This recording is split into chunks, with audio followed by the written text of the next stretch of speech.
Well, that's something too. I may have told you, I may not have when we were texting. I started a new segment this year, and it's called Back to Basic.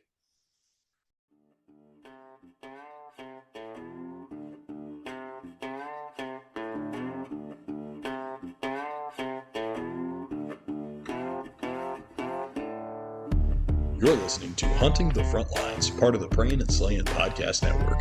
This show is led by retired Army Sergeant Justin Wilson and dedicated to the men and women hunters who serve or have served in the U.S. military and chase game wherever they're stationed. From on-base hunts to wild ground just outside the wire, Hunting the Frontlines is your go-to resource for scouting new terrain, learning the ropes, and making the most of every opportunity at your next duty station. Now let's dive in. Well, that's something too. I may have told you, I may not have when we were texting. I started a new segment this year, and it's called Back to Basic. The reason why I did is I've had so many people, civilians come up, like friends of mine and stuff, asking what basic training was like. So I want to ask you, from your basic training experience, just tell me one of your crazy stories from basic that happened. And where did you go to basic training at? I went to Fort Benning. I think it was like 2000. When did I get there? I got the 30th AG. It was like January, right after the new year, 2001, January. Ooh, so you went cold. Yeah, it was chilly in Georgia. Yeah. I do remember that. And like they give you your PTs and stuff at 30th AG and like fit you, and you take dumb pictures and you're just tired the whole time. And you're like regretting everything. You're like, what am I doing? Right? Like, oh my God, did I make a good decision? This is dumb. That first day when the drill sergeants get you off the bus, that was a very memorable day. But I think the most memorable was like getting done. Cause you do like a what is it? It was almost 2-week FTX or whatever at the end. Yeah. And man, just walking back and going up to Sand Hill, and like they have this big fire ceremony, and you walk through these big gates. And you're like, now you're part of the brotherhood of the infantry, and there's fire, and they pin you with your cross rifles, and your drill sergeant treats you like his son. You're like, hey, good job, Oh yeah. Thanks, Drill Sergeant. It's like middle of the night, you're tired. But that was pretty cool to go through. I don't know, man. There's some weird people. Like the people that you go be in the Army with, and especially basic training, there were some weird people. I remember there's one dude, super strange. I was writing a letter or something, right? This is 2001. I'm writing a letter, and I see that like the drill sergeant, because it's dark and you're only using red light. Yep. Drill sergeant comes up and he like scares me. He's like, "What are you doing?" He's like, "What are you doing, private?" And I'm like, "Oh." I was like, "Joseph, I'm just writing a letter." He's like, "All right, go to bed soon." And then I hear him like talking to this other kid down the bay, and the kid had been like meditating or something, and we all knew he was some meditating dude. So he was just sitting in the bay, man, like just like next to his bunk meditating. I could hear his drill sergeant. Like he's like, "What the fuck?" Like, "Private, what are you doing?" And the guy wasn't answering him or nothing. And the drill sergeant got all freaked out. And the drill sergeant just left. He's like, "Yeah, man, I ain't dealing with this." And he just leaves. And we were all like calling the dude's name to like snap out of it after the drill sergeant left. We're like, "Dude, what's wrong with you, man? You're gonna get us all smoked." Well, that was pretty strange. We had some wackos, man. We had some dudes like take a bunch of ibuprofen. I don't know. Guys quitting. We would sneak we're out at the FTX and we were building those. We had shelter halves. I don't remember. Yep. Remember shelter halves? Yep. You snap them together. Yeah. Yep. So me and my battle buddy, my buddy, we were building this. It's raining, and it's raining hard, bro. And it's like we're trying to hurry, and it's middle of the night. My buddy comes up to me. We're like building in the middle of the rain. He's like, "Hey," and he pulls out this bag, and it's Copenhagen. He's like, "Hey, look what I got." And again, the setting is it's raining, it's middle of the night, it's sort of cold out, right? And I'm like, this is the best thing that's ever happened. And we're all like, oh yeah. Oh, and we're building this shelter half like it's nothing. And we got in there and we're like dipping, being stupid 19-year-olds, right? Like Yeah. but that was probably the key highlights, I'd say. Basic training. Dude, basic training, man, it was an experience. I mean, that's really all I can say. It was an experience. Yeah, it was. You know, It was indeed. from a small town kid like myself going, because I went to Fort McClellan, Alabama. It's closed now. Yeah. I think some rapper bought it actually. So, you know, we had guys our bay was on the second floor. Mm-hmm. Our CTA was below it. We had guys one night tied a bunch of sheets together, went out the window, dropped down the CTA, and went about a mile down the road was Burger King. Mile 2 miles down the road was Burger King. Yeah. They got Burger King. When they got back, though, what they didn't count on was they couldn't reach the sheets to climb back up. So they had to come up the stairwell. Well, at the top of the stairwell waiting was one of the drill sergeants. Of course. Oh man, they got us. It's probably 2:00 in the morning. They got us all up. We're outside just getting smoked while they're up there eating these cheeseburgers. Oh man, it was. We had a male and female private get caught in a dumpster doing some stuff. I was like, of all places, why would you go to a dumpster? But okay. I mean, it was more fighting where I was at, like because there was all dudes. Yep. You get so mad, like so dumb. You just have to deal with it. Like there's nothing you can do. Yeah, and it's like guys were asking me, oh man, did they do like mass punishment? Oh yeah. If one person screws up, everybody gets punished. It's everywhere. Yeah. So, I mean, we had some guys in our class that were how do I say this politely? Not the brightest in the world. Not the brightest crayons in the box. Yep. And man, I think I did more push-ups in basic training than I probably did my whole 20-year career. Yeah, I hear that. Yeah, so many. Too many to count. It's just funny because I've got a guy coming on tomorrow. He's a drill sergeant right now at Leonardwood. Okay. Yeah. He's coming on tomorrow. I want to get the trainees' perspective of it, and I want to get the drill sergeant's perspective of it. Sure. Because they see all kinds of weird shit. I mean, they do every cycle. They have stuff going on. See, I was a recruiter, and I had sympathy for those drill sergeants. Like I'd have idiots come into my office. I'd be like, "Nah, man. So tell me I don't need to recruit you. Go over to the Marines. All right. Well, I don't want you in my army, man. Like you're ridiculous." Tell me some of those. Let's hear a few of those. Oh gosh, I had a guy come in. Is this are we PG-13 or what? Like, we had a dude come in and he's like, "Yeah, I hurt my back when I was, young." I'm like, "Okay, you got the medical documents?" He's like, "Yeah, well, I hurt my back trying to do something to myself, like make myself do something to myself." And it's like, no, dude, you're bye. See you later. You'd have weird, yeah, man, yeah. Had a guy come in and be like, fat, and he'd be like, "I want to join the army," and you're like, "No, man, like get out. You're not ready. Go lose 40 pounds, man." Just random people that think like the military is just there and they don't have to do anything in order to like qualify. Hey man, go. No, stop. And I was an okay recruiter. Like I would tell people like, hey, you're going to go probably to Iraq or Afghanistan, like straight up.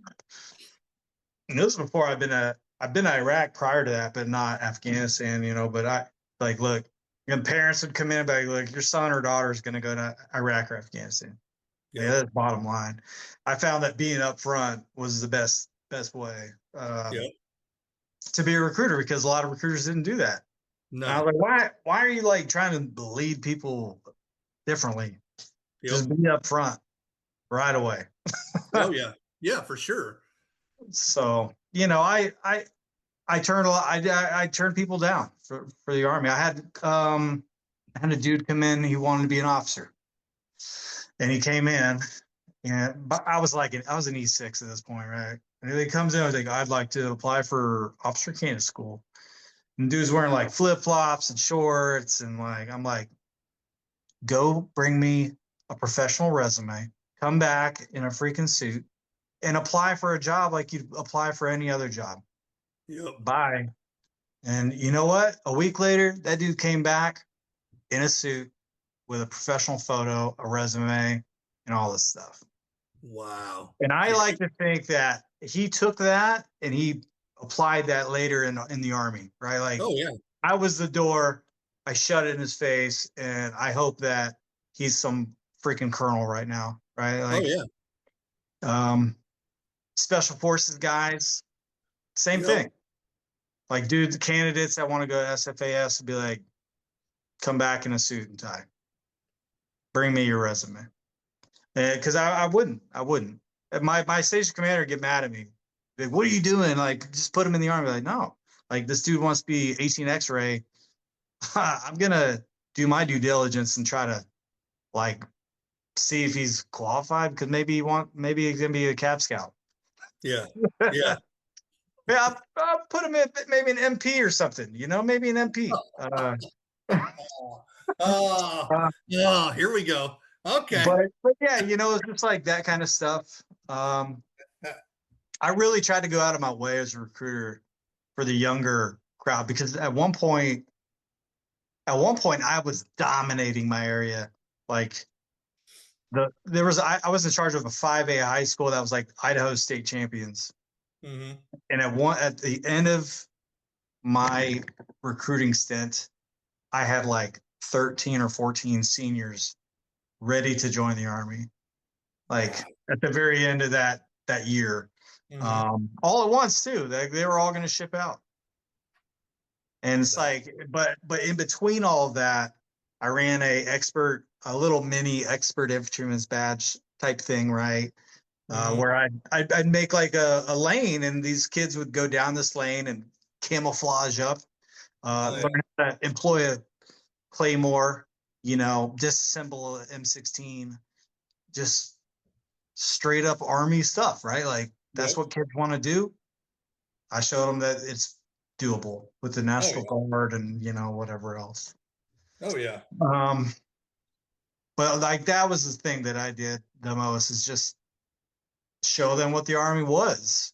And I'd be honest, you'd be like, look, this is the cool stuff, but like you're gonna do a lot of dumb stuff in the Army too. Like, I'm not gonna sugarcoat it. You're gonna do a lot of stupid stuff. So I don't want you thinking this is all you're gonna do. This is not. You're gonna, you know, so you just that's how I approached everything. And I hope I did my job as a recruiter for all those drill sergeants that I, you know, sent people to. Not the brightest, some of them, but you know, they you could work with. They were moldable, you know. That's Well, I think the drill sergeants would actually appreciate that, because I'm not gonna say names, but my son actually just came home from school yesterday. It was yesterday, and an Army recruiter come in and talk to them. Yeah. And he's like, Dad, he said I can sign up and do this. He's like, yeah, he told me that if I go to basic training and I don't like it and I get to my unit, I can just quit. They'll let me out. No. Did he give you a card? Because I'm gonna call him. I told him, I said, I wish the school would tell me when they're going to be there so I can come in and listen to this. Yeah. But that's not how it works. Yeah, there's certain things they'll let you out of basic training for, failure to adapt, stuff like that. Yeah, you can. Yeah. It's not easy. There's a lot of paperwork involved. You got to go through a lot of stuff. But once you're done at basic training, you're not really getting out of the Army until your contract's done, unless you just completely screw up and they get tired of it and they kick you out. That's not a good thing. But I was like, no, you can't do that. That's not how it works at all. It's like, man, but I told him, I said, my recruiter, he told me the honest to God's truth. I mean, he told me, okay, you want to go in as an MP, they're going to tell you they don't have it. MEPS is going to tell you that all you can do is go infantry. You get up and start to walk out, they'll find MP for you. He goes, they're going to tell you have to go in for so many years. The Army may have something on there where you have to. He's like, but you're going to have good days, you're going to have bad days. It's like any job. He's like, you're going to, and I think he called it something different, but then when I got in, it's always the dog and pony show. He's like, that's just part of the Army. That's just how the Army is. He's like, now the stuff you do in basic training, you won't do when you get to your unit. When you get to your unit, that's the real Army. Oh, okay. Mm-hmm. Gotcha. So, I mean, he wasn't lying. That's how it was. I mean, basic training, it sucked, but there were fun parts to it. There really were. Yeah. And then it's like, I got to my unit and yeah, it's the real Army. That we do things completely different than that. This is what you're going to do. Oh, okay, cool. And there's not many jobs in the MP Corps I didn't do. I did just about every single one. So it's like I really got to see the law enforcement side of all that stuff. I mean, it was really neat. I got to see all different aspects of it. I got to go to the field. I got to deploy, in a combat unit. I mean, yeah, I got to do every part of the spectrum there. So I told my son, I said, if you guys want to go in the military, I support that. I just want you to really think about it, though. I want you to think about it and look at college too, look at trade schools, look at all of them. I said, if you decide the military is what's best for you, I support you. I said, but I will be going to the recruiter with you. Yeah, for sure. So you don't see a lot of recruiters that'll tell these kids how it really is. And see, that's what I did when I retired. When I retired, I started working at the VRC down at Fort Knox. So I did virtual recruiting. So a kid would go on the Army website and fill out go Army. He'd fill out his little application and come to me. So I'd start looking through and I'd contact him. I'd talk to him and the parents. And, we would try to get their medical history and weed out the ones that wouldn't qualify right off the bat so they wouldn't come to you guys. Sure. But I think I was averaging probably 25 to 30 applications a day sent to recruiters to get them in. But I mean, we really had to screen them. We screened everything. We had it wasn't even just so you'd walk in, it looked like a big auditorium. It was just rows of desks set up, and each section would screen another part of the application. We even had guys that would, I didn't know this till I got to the VRC actually. When I was at Fort Leonard Wood, I had 3 shoulder surgeries, 2 on this one on this one. And, the first shoulder surgery I had on this one, the guy was a major, great guy. He ended up deploying, so he was gone. Well, the day after surgery, my physical therapist tore my shoulder out. Yeah. He got my file confused with somebody else's, and he had me doing stuff I shouldn't have been doing and ripped it out. So the next guy that did it was a civilian guy. I didn't know. So this guy used to be a surgeon for the New York Jets. His exact words were, he told me this because I asked him, I said, why are you working for the military when you had that job making a lot of money? He goes, I got tired of listening to overpaid athletes complain about their little injuries, and I knew you guys were not getting the medical care you need. Oh, okay. He joined the program that I didn't know the Army had, where he came in as a lieutenant colonel. They paid all of his school loans and student debt and all that stuff off, and all he did was do surgeries. I was like, that's pretty cool. I didn't know they had that. Did not know that until I got to the VRC. Like, man. So a lot of good programs for people that hold specialties and things. Yeah, there really are. And I mean, guys like me, we don't hear about that stuff. That's out of our purview. We don't hear about that. But right. It was neat working up there and seeing all the different jobs and careers that people could come in for. I was like, man, I didn't know they offered all this stuff. So you guys, recruiters have a tough job. I mean, recruiters and drill sergeants, I think, probably have the toughest jobs in the military, in my opinion. Yeah. Because you, as a recruiter, you're dealing with kids that are 17, 18, some 16-year-olds. trying to get them interested in stuff like that when they're still kind of immature. And then when you got like some recruiters aren't like you, some recruiters will put everybody in. That's true. So then the drill sergeant's got to go through and weed out the ones that don't deserve to be there or shouldn't be there. And, it's in the best interest of that kid not to be there. Yeah. So they've got to go and mold, mentor that child then into an adult and into a soldier. It's not easy. It's a lot of time away from family for both of you guys. Yep. It takes I spent a lot of time in that stupid office going to MEPS and working on weekends and doing events and all that stuff. I wish I was a drill sergeant because I think it would have been a little easier for me to keep doing what I love to do instead of just like flipping that coin and doing all admin and stuff, right? But in the long run, it helped me be like a successful first sergeant and taught me how to talk to people and taught me how to micro-organize and organize. So like there's good and bad in everything, I guess, right? Oh yeah. This episode is powered by Dead Nuts Outdoors, makers of the most lifelike, lightweight, and weatherproof 2D archery targets in the world. That's right, I said 2D. We're talking full-size animals that bring the hunt to your backyard. Whether you're dialing in before the season or just burning daylight with your bow, Dead Nuts Targets makes practicing fun, training on full-size animals to ensure every rep in the backyard converts to success on your trips to the field. Built to last, easy to haul, compatible with any backstop, and 100% made in the USA, Dead Nuts Outdoors is a proud supporter of our veterans, investing in conservation and rooted in building a better, more confident community of hunters every step of the way. They are proud supporters of the Praying and Slaying Podcast Network, and you can get 10% off your Dead Nuts targets by using the code Prayin' and Slayin' at checkout. That's Prayin' and Slayin' at your checkout or visiting the link in the show notes. Dead Nuts is helping us all hit the spot, not the dot. Hit it, Dead Nuts. Now, let's get back to the episode. It's all those life experiences that make us who we are. Yeah. So, sure. I mean, you never know the day you sign the contract, you never know where your career is going to take you. I didn't sign up for a career. I signed up for 5 years. I was getting out to be a state trooper. And then my ex-wife and she was pregnant. I was like, well, I got to stay in now. And then 5 years turned into 20 years. And then here I am like, man, I think I'm going to retire. And everybody's like, what? Yeah, I think I'm done. I think I'm going to hang it up. Yeah. It was close, man. I wasn't sure what to do.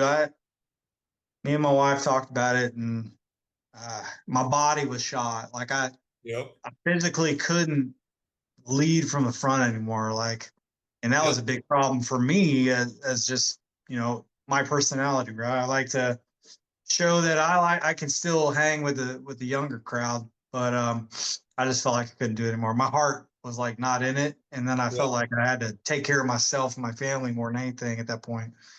But of course, everybody has a little bit of regrets. I could have done 6 more years. I could have done 8 more years, whatever. But everything happens for a reason. That's what I said. Well, I was the same way. And my biggest thing, though, honestly, for retiring was I didn't like the direction the Army was going. Yeah. It just felt like it was going more towards me, and not my soldiers. I didn't like that. I came up, I joined in 96, and that's all that's beat into your head from then until 2016. I retired was you take care of your soldiers, and it was starting to change. They had changed. They were in the process of bringing the new PT test in, and the new promotion system would come in, and it just all changed. Where like even the promotion system was all about you, and it's like it's not how it was before. I remember going to the promotion board, and days before. Your squad leader and team leader are studying nonstop because they want you to get promoted. They want you to succeed because it looks good for them too. But it's like it wasn't about that anymore. It's like I don't like the way the Army's going. I just don't. Yeah. So I thought, I always said when I got to this point in my career and I felt this way, I'm going home. I am. It's not fair to my soldiers to see me come in every day like this. Yeah. I'm going. So I talked to my supervisor about it. And I was at Knox then, and I worked in, I'll call it a logistics unit. They had 3 MPs there. It was me, a sergeant first class, and a major. And the unit was actually picking up to move. They were going to Fort Bragg because they fell under They fell under the 82nd. That was who our company, our parent company was 82nd.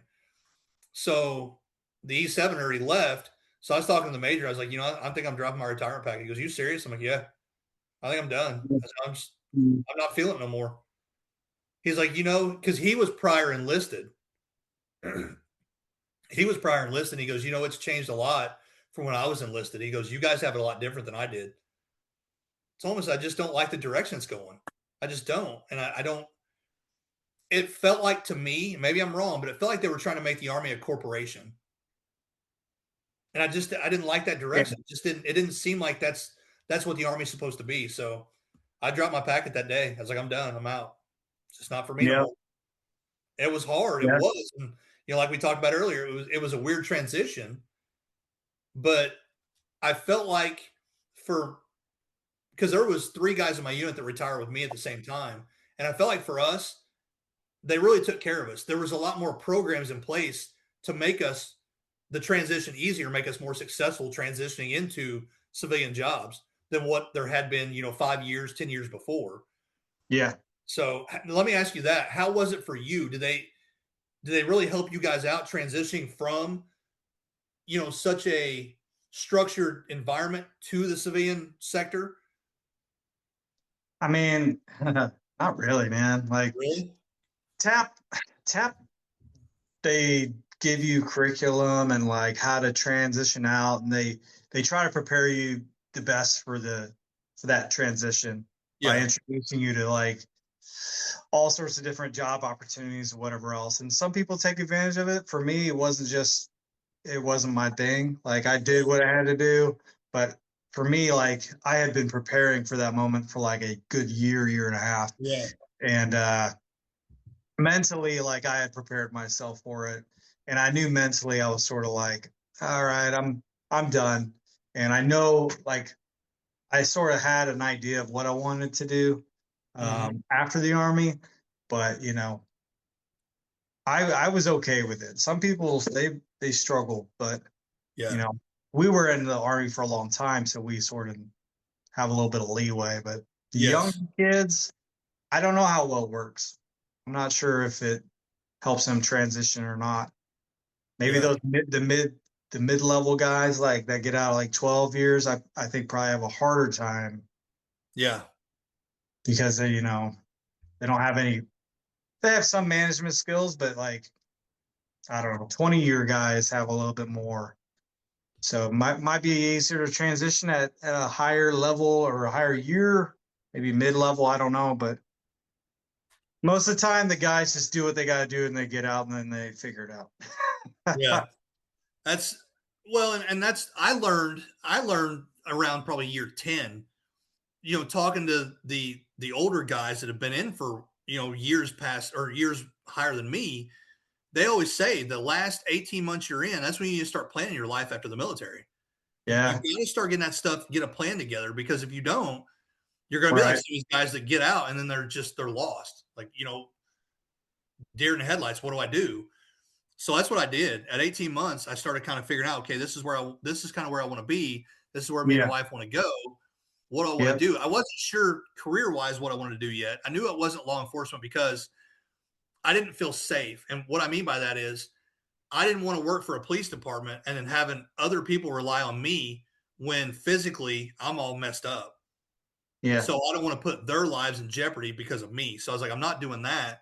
So what do I want to do? And luckily, one of the guys in my unit was retiring. I still had about 7 or 8 months left.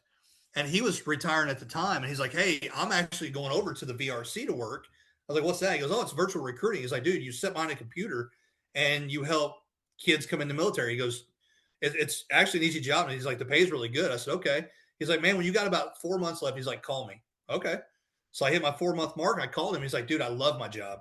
He's like, I'm on my lunch break now. He's like, call me tonight. Call me at the house. Or he goes, hey, come by. He still lived on base because Fort Knox had lost 2 or 3 different units. So they had all this open housing. So retirees could move in. Even civilians could move on base. Yeah. So he was still living on base. He goes, dude, just stop by the house. You and the wife come over and hang out with me and the wife, have dinner. I was like, all right. So we went over there and talked to him. He's like, dude, I love my job. He's like, I don't work overtime. He's like, I don't show up till 9 o'clock in the morning. I get off at 5 o'clock. He's like, it's an easy job. He's like, you'll love it. He goes, if you want a job, he's like, I'll go in and talk to the guy. So it was a contract job. The woman that had the contract she was pretty easygoing. And she had a guy under her that worked for her. He's like, I'll put a word in for you. I said, yeah. He goes, give me a copy of your resume. Let me get it finished. It's not done yet. I'm still working on it. I said, let me get it finished. I'll give it to you. So that's the one thing that TAP did for me, is they kind of helped me get my resume geared more towards the civilian sector. Get those keywords changed to where it appealed to them. So that it did help me in that. But I knew when I went through, I knew that's where I was going. I was going over there to work, so I didn't have to worry about it. So I did like you. I just did my curriculum, did all that, got all the signatures, turned everything in, and I was done.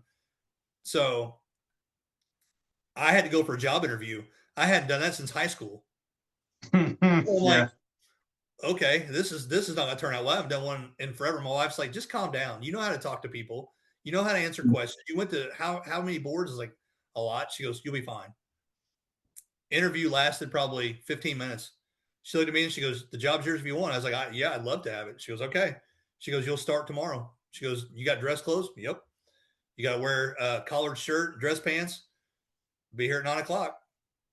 They gave me a badge to scan in with, and I started doing my job. I think I had like a week of just on the job training. And after that, it was just, here you go, do your thing. So that's awesome. Yeah, I loved it, man. I mean, it was good having that help there to help me get into that. So I try to do the same thing. Other guys be retiring, but hey, we got openings here, man. If you want to come over, I'll help you out. Yeah, man. Yeah, put a word in for me.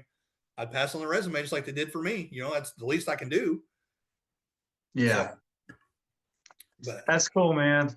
Right now I do like remodeling and construction, just project management stuff, right? Make sure materials are there, scheduling, that kind of thing. My ultimate job would be to open an archery range, like for the LLC side of One Mission Outdoors. We have this nonprofit archery range, but I'd love to open like an outdoor shop where like a little mini Cabela's, right? Like fly fishing stuff, just specialty items that you really can't really find, but you also have like some Mossy Oak stuff there if you really want. Right? Like, but that's the ultimate goal, and we'll see if it happens. We're just going to continue on the path, and I have this idea stewing in my brain. We'll see if it comes to fruition or not, and roll with it, man. You've got the drive to make it happen. You've got the drive to do it. So I gotta find some guys I want to work with and that have a go-getting attitude like me, right? Like, and I know I can't do it by myself, so I guess that's sort of the key factors. Oh yeah, working as a team.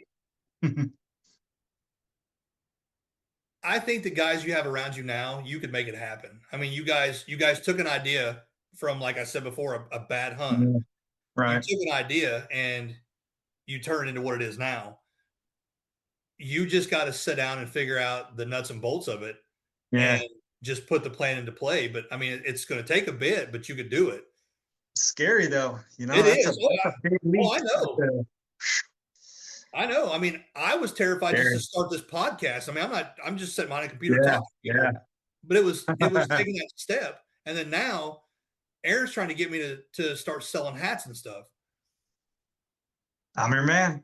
I get nervous for that because it's like, I don't want to fail. Yeah, I know.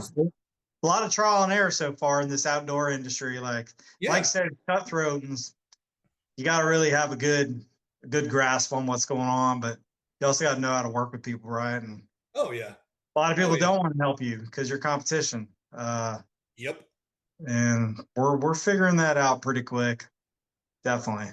Oh yeah. And I have just like you. It is very cutthroat. Like my Instagram account, the One Mission Outdoors thing, has like 1,800 people. We've been a thing since, what did I say, 2020, roughly 2019. And I think we're shadow banned. It's like how do you get more followers without paying? I haven't quite figured that out yet.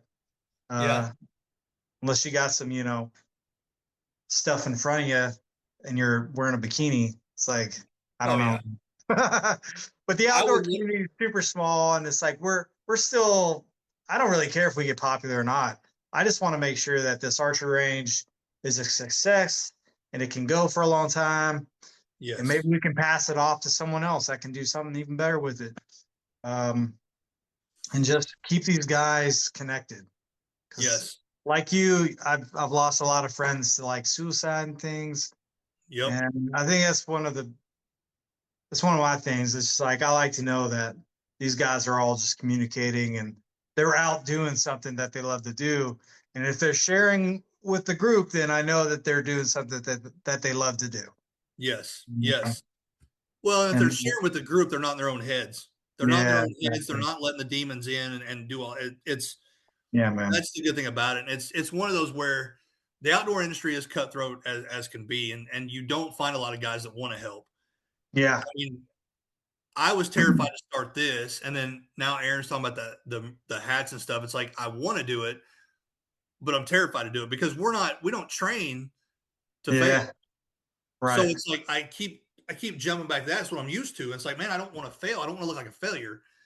So I'm just gonna have to bite the bullet and just do it. And I think I'll do good. But I was like, dude, I got into the apparel game for a little while, and I was doing okay because I was making like custom camouflage. Yep. Like let's say you go to your bow hunting spot, and you're like, man, this stuff I'm wearing doesn't really go in. You could take a picture of your hunting area, send it to me, and I'll make your own camo for you. And I'll put it on a sun hoodie. And you can look exactly like the picture that you took. I got into that for a while. You know, I make this kind of hats and stuff, you know, just because I'm an artistic guy, but don't be afraid. I mean, you might just make sure you have a plan to sell it so you don't get stuck with all this merchandise. That's the hardest part, man, that I've learned. What I thought about starting out with is just doing like a run of like 20 hats. Yeah, that's all hats. I thought about doing, my thought was, and I haven't decided on that yet. My thought was doing like, kind of like your hat there, but having patches you can take on and off. Oh, like a Velcro? Mm-hmm. Yeah. Doing something like that. So I haven't decided yet. It's like I could do just one hat, just do like a trucker hat or whatever. But I could make multiple patches, and then people would just kind of pick and choose what they want. But I got a place that you can hit up that they make real good patches. Okay. And then like Condor, I don't know if you remember that brand, but Condor Outdoors, they make tactical type hats with Velcro on the front. They make black, like the black multicam. They got all sorts of hats, but I love those hats because they're super comfortable. So those are two options. I'll have to check into them. I haven't decided yet what I'm going to do. Just thoughts that I've had. And I was like, I think I'm going to try that. So I'm kicking around the idea. I don't want to start out with like a big run of 50. I just thought I'll start out with like 15, 20. Yeah. And then if they do well, then, I'll get more. If not, then I know where to stop at. So man, I end up giving away most hats most of the time. I'm like, here you go. Here's a hat, I give all the field staff guys stuff too, so at least I try. Oh yeah. That's the least I can do for those guys. Anyway, I gotta get cooking this chili again, and gotta get ready for the Seahawks game. It's been a pleasure, man. I know. Yeah. Well, 49ers too. They're not, See, Denver's playing right now. I'm actually let me check the score. I'm sure. I don't know, man. I don't know who's going to make it to the top. Wow, we're up right now. We're up 17-10 over the Bills. There we go. So, I figured the Bills would sweep them, but I figured. I mean, I love my Broncos, man, but I didn't know. I was like, I don't know. And we've played a few tough teams this year, but. I haven't really played a lot, but I know Josh Allen's not his normal self. He's hurting. Yeah. I know a lot of it. Well, I think he just lost 2 receivers last game. I know they lost a couple receivers before that, so they're kind of down to like the 5th and 6th stringers. So I'm hoping Seahawks are in the same boat. Like Darden, I think got hurt. He hurt his squat, whereas I don't know what it is. Yeah, oblique. Yeah. Boza's out with a blown freaking Achilles or something. Yep. There's quite a few key players in there, but yeah. we'll So see. I was like, man, I thought if we play you guys in the Super Bowl, we better not do as bad as we did last time. That'd be awesome. That'd be a good game. Oh yeah, I think it would. It'd be probably one of the best games. Yeah, you guys at the NFC, you guys have the best chance of making it. Yeah, I think so. The AFC is kind of up in the air. The AFC is up in the air right now. So yeah. it's like there's a lot of good teams. A lot of good teams. There are, and there's not one clear-cut team that you know is going to go. It could be anybody. So I think this weekend's really going to make a big difference in the overall picture. So we'll see how this weekend plays out, and we'll see who's facing who next weekend. That'll kind of decide it. Yeah. So I don't know, man. We'll see. Just keep in contact. Oh yeah, I'd love to have you down for turkey season one year. That'd be great. Okay. Yeah. Let me see what I can do. Some hill country Rio Grande turkey. Oh yeah, got awesome. Some beautiful spots down here. Take blue bonnet pictures. Whole 9 yards of Texas. All right. Yeah, I'll see if I can work. If I can work in this year, man, I'd love to come down. I got to check the wife's schedule. If I can make it, I'll come down for sure. All right. Yeah, let me know. I know Aaron's going to go too. So this is Aaron's first year of spring turkey too in Texas. So yeah, I told him I'd take him out at least once or twice.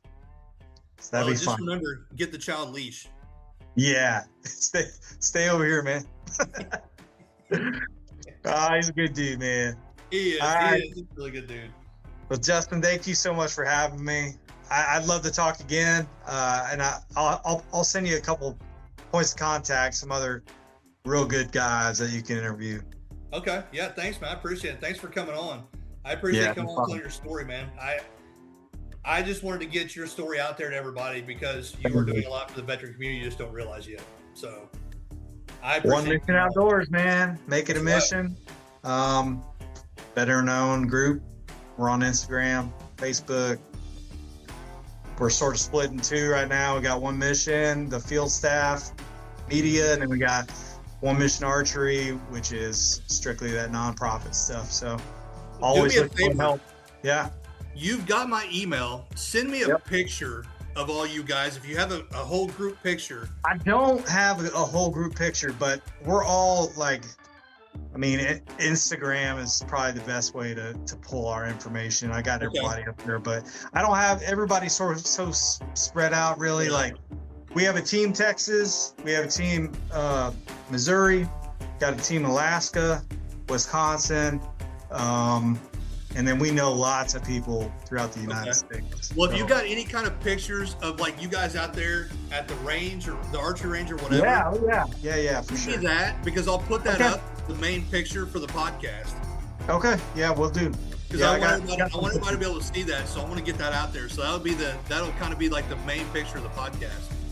Okay, I'll look around and see what I got. Sounds great. All right, well, thanks, man. I appreciate it. You guys take care. Good luck with the chili cook-off. Oh, thank you. I'll let you know. All right, yeah, let me know. Shoot me a message. Let me know. Yeah. All right, thanks. Appreciate it, man. All right, talk to you later. See ya.